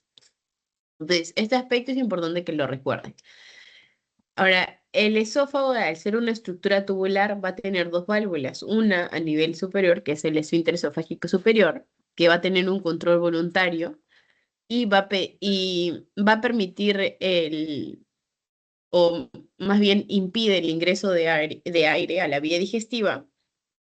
Y luego tenemos en la parte inferior otra válvula que es el esfínter esofágico inferior y que tiene un control involuntario. Y su principal función es impedir el reflujo del contenido gástrico al esófago, ¿no? Acuérdense que el esfínter esofágico inferior forma parte eh, este, de la barrera antirreflujo, ¿no? Que acabamos de ver hace un rato. Entonces, acá para recordar un poco respecto a histología, acuérdense que el tubo digestivo está conformado por una mucosa, una submucosa, en la que se encuentra un plexo, que es el plexo de Meissner, una muscular, que se acordarán del famoso cile, ¿no? Circular interna, longitudinal externa. Esta sería la circular interna y esta la longitudinal externa. Y entre ambas capas musculares tenemos otro plexo, que es el plexo mientérico de Auerbach. Y bueno, luego tenemos al nervio vago que pasa por el esófago. Entonces, el esófago, como les digo, va a tener una válvula superior, que es el esfínter esofágico superior, que va a estar revestido de músculo estriado y que por lo tanto va a tener un control voluntario, ¿ya? Mientras que el esfínter esofágico inferior está revestido por músculo liso y va a tener un control involuntario. Eso es importante que lo recuerden. Entonces, cuando nosotros hablamos de trastornos motores del esófago, estamos hablando de cualquier alteración a nivel muscular, como también podría ser una alteración a nivel de la conducción nerviosa. Ya, esto es importante que lo tengan en cuenta. Entonces, ¿qué pasa en un esófago normal, sano? En un esófago normal y sano, nosotros vamos a ingerir alimentos, ¿no? Los masticamos, hacemos nuestro bolo alimenticio Y el esfínter esofágico superior en reposo se va a encontrar cerrado porque lo que impide es el ingreso de aire durante la inspiración, para que el aire se vaya predominantemente vía aérea. Y cuando nosotros digerimos alimentos, este esfínter esofágico superior se va a abrir, ya que se abre por un reflejo de eglución. ¿Y qué va a pasar? Que van a empezar las contracciones, que son las ondas peristálticas, que van a permitir la propulsión de ese alimento hacia el estómago. Entonces, existen dos tipos de ondas peristálticas. Ya. Las ondas peristálticas primarias son rítmicas y circulares, y como dije en un principio, su función va a ser la de propulsión, o sea, de mover el contenido, el bolo alimenticio. Y las ondas peristálticas secundarias van a ser más bien producidas por distensión y tienen la función de limpieza, del clearance esofágico. Pero en algunos casos que son patológicos pueden existir unas ondas terciarias que van a ser no propulsivas. Y si yo tengo ondas terciarias, ahí hay un problema porque las ondas terciarias son patológicas. Las primarias y las secundarias son fisiológicas. Entonces pasa el alimento y el esfínter esofágico inferior también se va a tener que abrir, pero como consecuencia de la onda peristáltica. ¿Por qué? Porque necesitamos que ese bolo alimenticio pase al estómago. Bien. Y cuando estamos en reposo, cuando no ingerimos alimentos, se va a encontrar cerrado precisamente para poder evitar el reflujo gástrico. Entonces, cuando hablamos de trastornos motores, podemos clasificarlos a grosso modo en dos tipos. En trastornos motores primarios, en las que el problema es intrínsecamente del esófago, o trastornos motores secundarios, cuando yo tengo otra enfermedad de fondo que me compromete el esófago. En los trastornos motores primarios son los en lo que nos vamos a enfocar ahora, y aquí es donde tenemos a la calasia, al espasmo esofágico difuso, al esófago hipercontráctil, que lo vamos a ver después. Pero en los trastornos motores secundarios, en las que hay una enfermedad de fondo, puede ser de causa neuromuscular, de causa sistémica, metabólica o infecciosa. De causa neuromuscular, un ejemplo es miastenia gravis o Guillain-Barré. En miastenia gravis, por ejemplo, hay un compromiso en la unión neuromuscular, ¿no? Porque la miastenia gravis es una enfermedad autoinmune en la que se bloquean los receptores de acetilcolina y entonces la acetilcolina no se une a esos receptores y no hay transmisión del impulso nervioso a nivel de la unión, a nivel de la placa motora. Entonces, cuando esto ocurre y ocurre a nivel del esófago, puede generar un trastorno motor. Pero no es porque el problema sea del esófago en sí, sino porque yo tengo una enfermedad autoinmune que me condiciona eso. Otra causa secundaria son las de origen sistémico, por ejemplo, en la esclerodermia, en la que se produce una fibrosis a lo largo de todo el organismo, porque la fibrosis ocurre en distintos órganos. Muchas veces la fibrosis ocurre a nivel del esófago y también va a producir un trastorno motor. De causa metabólica, a la cabeza, diabetes mellitus, por ejemplo, eh, va a generar alteración. Acuérdense que la diabetes puede producir neuropatías periféricas e infecciosas. Una de las que más mencionan es Chagas, ¿no? La enfermedad de Chagas, que también hay compromiso esofágico, pero de causa infecciosa. Ahora, así como en ERGE vimos que el síntoma principal era la pirosis, el ardor, en un trastorno motor el síntoma principal es la disfagia, ¿ya? Eso no se olviden. Y este, y la prueba diagnóstica, el gol estándar, va a ser la manometría. Ya. En una manometría se registran así las ondas peristálticas, ¿no? Se va a ver la funcionalidad del esfínter esofágico superior, eso sería el cuerpo esofágico, y este sería el esfínter esofágico inferior. Entonces, estos equivale a una manometría normal. Más adelante vamos a ver cómo se alteran las distintas patologías, ¿no? Las distintas enfermedades primarias del esófago. Entonces, en función a los hallazgos de la manometría, se realizó una clasificación que es la clasificación de Chicago y que divide a los trastornos de motores del esófago en trastornos del tracto de salida y trastornos de las peristalsis. Cuando hablamos de trastornos del tracto de salida, estamos hablando de trastornos o compromiso principalmente del esfínter esofágico inferior. ¿Ya? No es exclusivo, pero es esfínter esofágico inferior y puede afectar cuerpo también, pero principalmente esfínter esofágico inferior. Y cuando hablamos trastornos de la peristalsis, estamos hablando de trastornos motores que afectan del cuerpo del esófago. Entonces, en trastornos que afectan el esfínter esofágico inferior o el tracto de salida, como lo deseen llamar, a la cabeza está la calasia, ¿ya?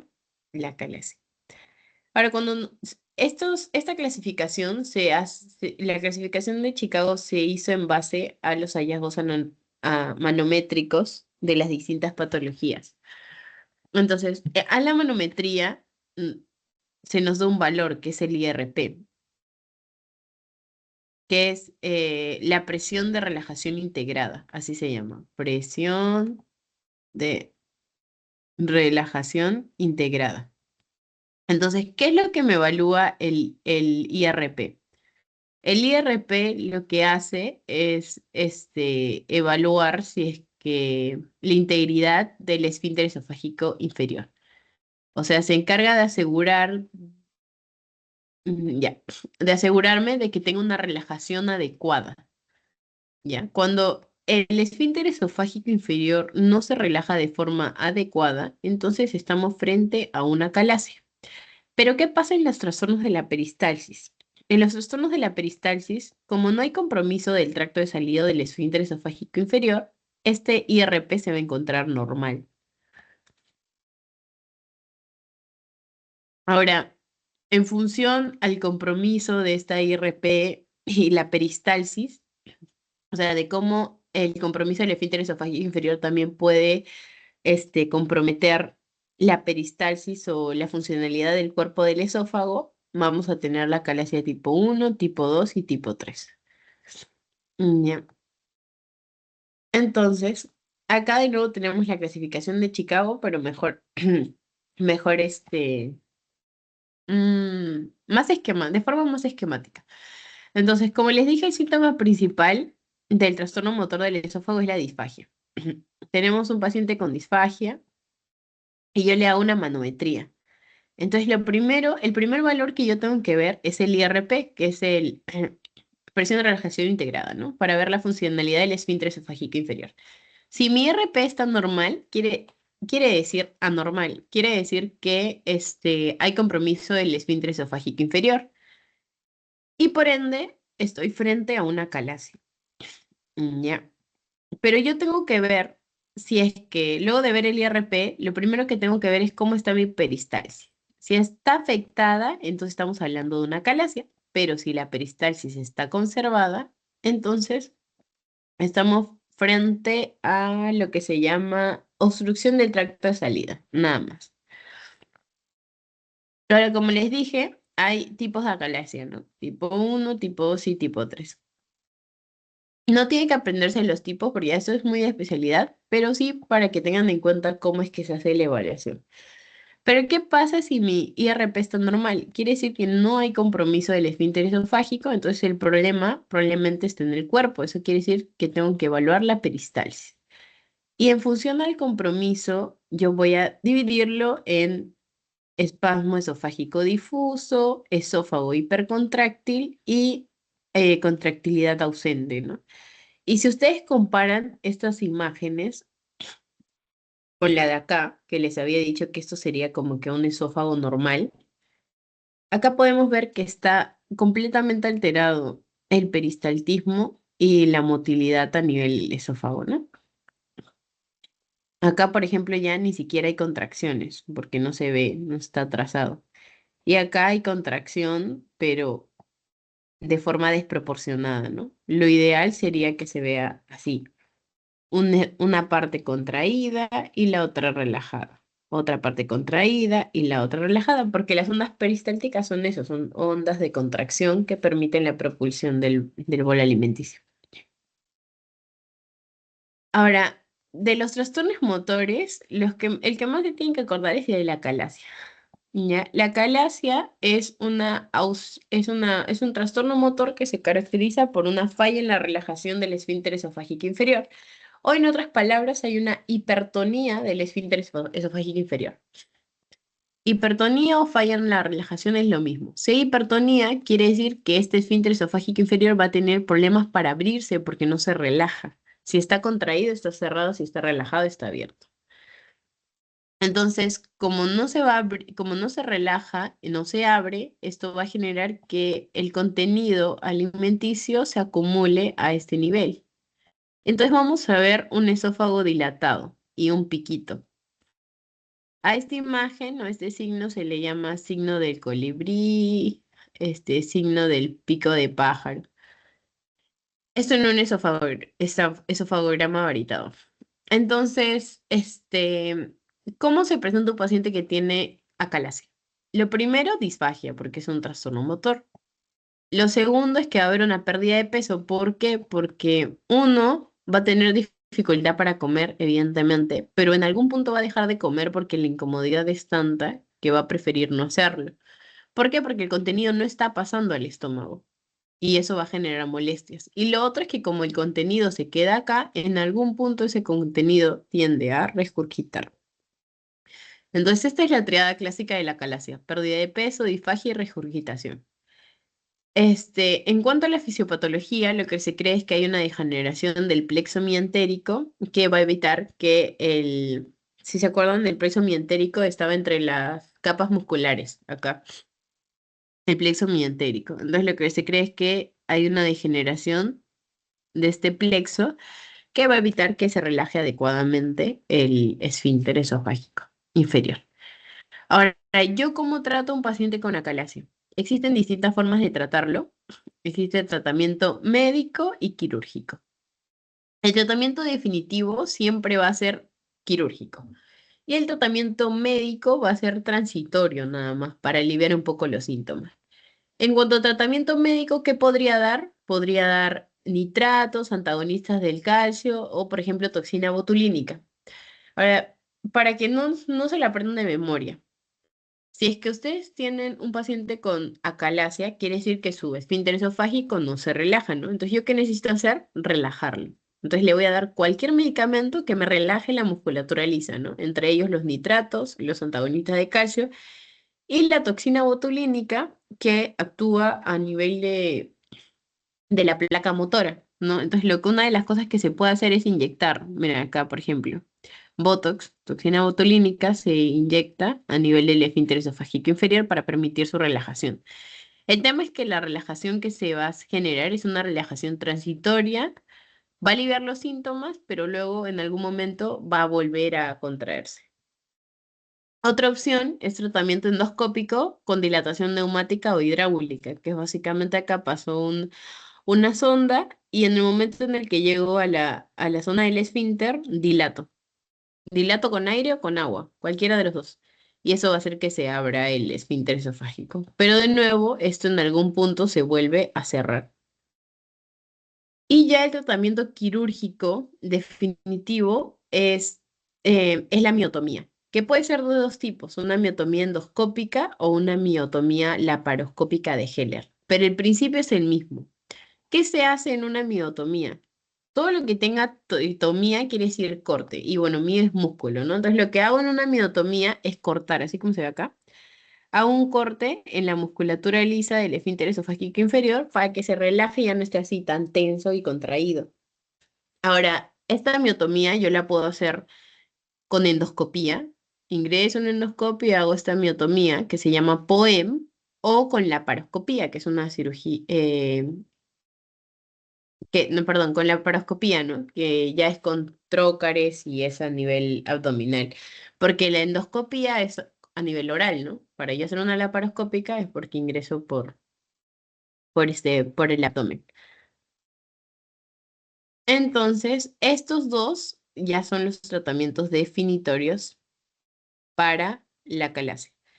Entre estos dos, ¿cuál se preferiría? El POEM, porque es menos invasivo, ¿no? Es solo endoscopía. Ahora, respecto a los otros trastornos que vimos, que afectan sobre todo cuerpo esofágico y no esfínter, vamos a tener al espasmo esofágico difuso, al esófago hipercontráctil, a la motilidad esofágica inefectiva y a la ausencia de contractilidad, ¿no? Lo normal sería así: una contracción, relajación, una contracción, etcétera, etcétera, para que pase el polo. En un paciente que tiene un espasmo esofágico difuso, van a haber múltiples contracciones y no son sincrónicas ni rítmicas. En un esófago hipercontráctil vamos a ver que hay una contracción, pero desproporcionada. O sea, está la contracción como debería. Sí hay contracción donde debería, pero de forma desproporcionada. En un esófago, en una motilidad esofágica inefectiva hay una contracción, pero no llega a ser completa.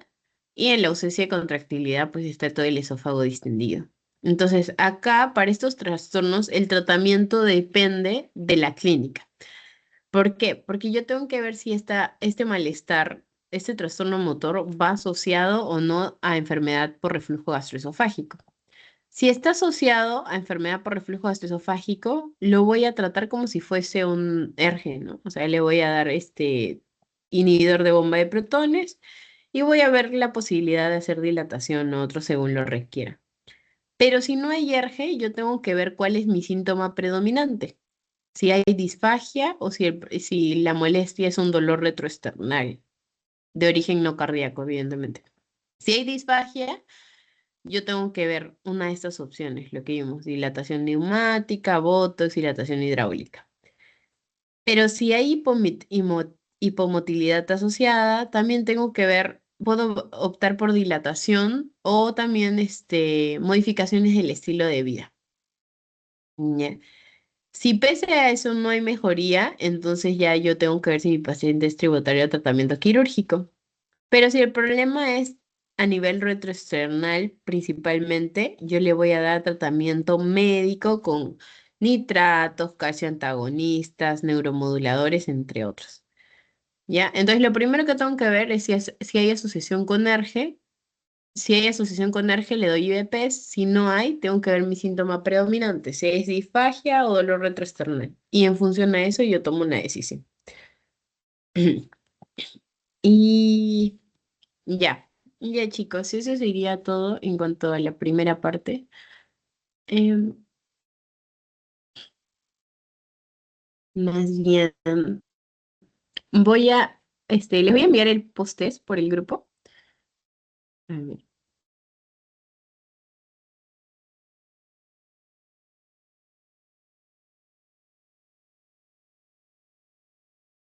Mm,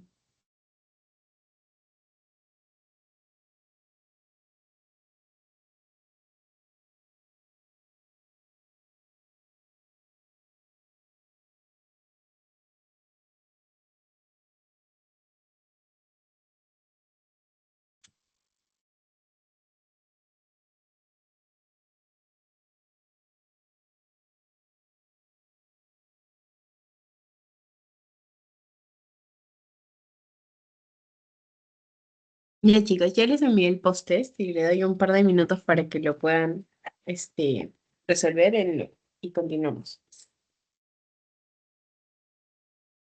¿Me confirma si les llegó, por favor?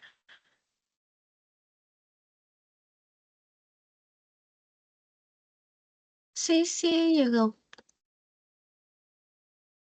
Ya, genial. Gracias, Lucero.